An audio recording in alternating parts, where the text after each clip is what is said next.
Shelley, for people who are reimagining theological education, one of the things that can help them is to look at a world totally outside of their world. Because in a way, our public education, higher education, seminary education as a kind of graduate school, we're all very familiar with that as a self-contained world. But you became a yoga instructor and you went through a different kind of training. Could you just give the quick story on that? Sure. I chose a path of, the initial training is 200 hours, and I wanted to get a certification. And so you can teach yoga without that certification, but I chose a path of certification, so I went to the initial 200-hour training in California under it's a nonprofit, and I really value nonprofits. And it was a 16-day intensive immersion of study, and then post those 16 days, I had to continue in anatomy studies, and I also had to teach many classes to individuals and to groups, get feedback from people who were coming to classes, send those back in, get tested and evaluated, and then I was certified. Really interesting. So your certification depended not only on the training, but on getting feedback from people that you trained. Mm-hmm. Interesting. Mm-hmm. And very helpful. Is that so? Yeah. Very helpful, because if you don't get feedback from people, you don't really ever know how you're doing, and you're just kind of thrown out there into trying to start your own thing. But it helped set up everything I needed in order to So that meant that when you started training people, you were telling them, look, I'm just starting at this, mm-hmm. and I need to ask you for your mm-hmm. feedback to help me get better. Mm-hmm. A different kind of relationship, mm-hmm. I would think. Yeah, it was very, very helpful. And the people, it was also humbling, you know, you're super nervous about starting something new, and at the same time, you're having to ask people at your very most vulnerable state as a teacher, how did that go for you? Could you describe what those 16 days were like? Amazing. Yes, we were immersed. I stayed at a village. It was called White Lotus Foundation. And we stayed in yurts with people that we didn't know, which was amazing, on the ocean. And then beyond that, we started early in the morning with training. We would eat communally around tables on the ground with the instructors, so they were there with us. And we formed a nice, tight community from the very get-go. And then throughout the day, it was 3 and 4 hours of physical training. It was also anatomical studies. It was also spiritual conversations with Ganga and Tracy White, who were the leaders of that group. And then at night, maybe an experiential thing. And we also started doing our teaching right away. So they would give us homework from the very first day as to the languaging around yoga studies. And it was a full, really rich 16 days. So it wasn't like, this is the hoops I have to jump through. This was sounds like one of the peak experiences of your life. It was absolutely amazing. And the fact that it was an intense experience in 16 days as opposed to an hour a week or something, or that was part of it. Yep, there are lots of different offerings for yoga training, and some people do once a month for a full weekend. Some people do one full day a week for maybe 9 months. Mm-hmm. So there's lots of different ways to do it, but because I really was looking for a community experience and an intensive, it's a really great way to learn, so I chose that. I did a little research.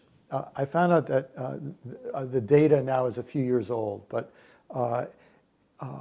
that as of 2012, Pilates and yoga studios were the fourth fastest growing industry after 3D printer industry, things like that. Uh-huh.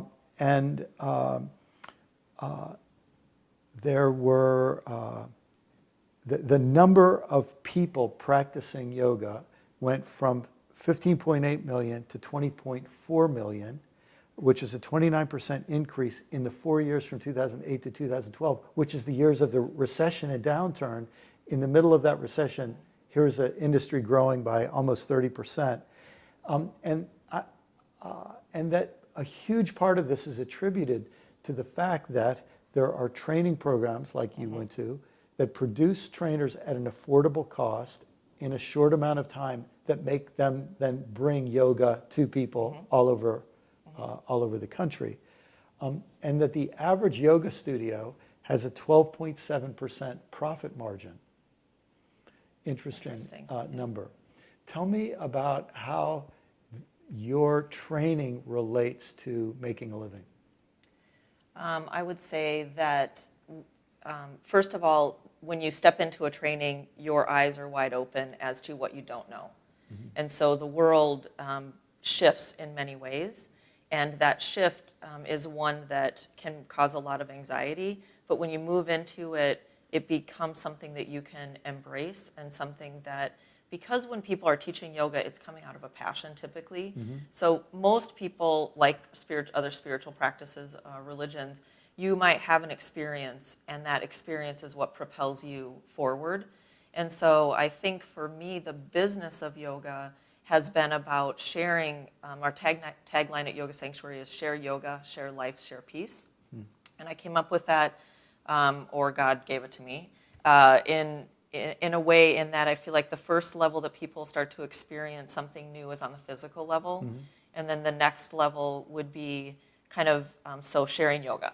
And then sharing life a little bit more deeper, like who are you as a person? And then sharing peace comes on a more spiritual level. Mm-hmm. But for me, as a business, the business side of things has never been a big passion for me. Mm-hmm. But the sharing yoga, sharing life, and sharing peace has been a passion. Mm-hmm. So through Yoga Sanctuary, this is an avenue that we can invite all people into, of any faith or non-faith, and they can experience their body, their mind, and their soul in whatever way is calling them at the moment. Yeah. And it has been, for a business for me, I've recouped my money that I put into my training for sure, mm-hmm. and I continue to get trainings regularly. And I think beyond that, it's provided a place for other yoga teachers to share the goodness that is really yoga. One last question. So there are a lot of people out there, and I'm sure you meet them. Some are yoga instructors full-time, some are part-time. Just talk a little bit about the kinds of people you know mm-hmm. who are getting that training and then using it to train others. Mm-hmm. I think that there are, like you said, there are a lot of yoga studios. And so studios are opening. There's kind of mom and pop little shops, and there's larger, more corporate venues. And that the population is still very interested in yoga, and so they continue to come to it. Can you restate that question? Actually, it might not even be a good question, but I'm interested in you just talking about, like other yoga instructors, right? Yeah. Okay, so I'll state the question again so you can edit. So you've been doing this for a few years, and I imagine you met a lot of other yoga instructors. Some of them do it full-time, some of them do it part-time. Could you just describe what their life is like? And because I think there's something about being able to make a little bit of income while you do this that allows the passion to continue mm-hmm. and allows the whole thing to spread. Mm-hmm. I think it can be slightly disheartening in the beginning because maybe like the church world, I'm not sure there are many more yoga instructors being trained now than there are jobs available for them. And so even with the larger amount of studios opening and the larger job opportunities, they're still really limited. Mm-hmm. And the people that I'm working with are people who do want to continue to share this yoga. And I work with people who work full-time, and it's a rigorous job to go to different places to be able to teach multiple classes a day in order to make a living at it. Mm-hmm. Most people do it part-time. Mm-hmm. If you're a studio owner, you still do it part-time, but then you have this other salary coming in. So I would say it's just primarily people's passion, and they really want to share the goodness. So it's an interesting thing for people who are reimagining theological education, that there could be a lower price of training, and intense, meaningful training that gets you in the door and maybe is a part-time job out of your passion. Mm-hmm. You might make enough money to continue your own training because you have so much passion to learn. Yeah. It's a very different way to think about it than your only option being a full-time job. And you keep going on the path, and then that path might shift. Yeah. As you gain more training and more understanding. Maybe you want to get into the medical world. Maybe it's, at a mental health clinic. Yeah, fantastic. Thank you. Yeah, thanks, Brian.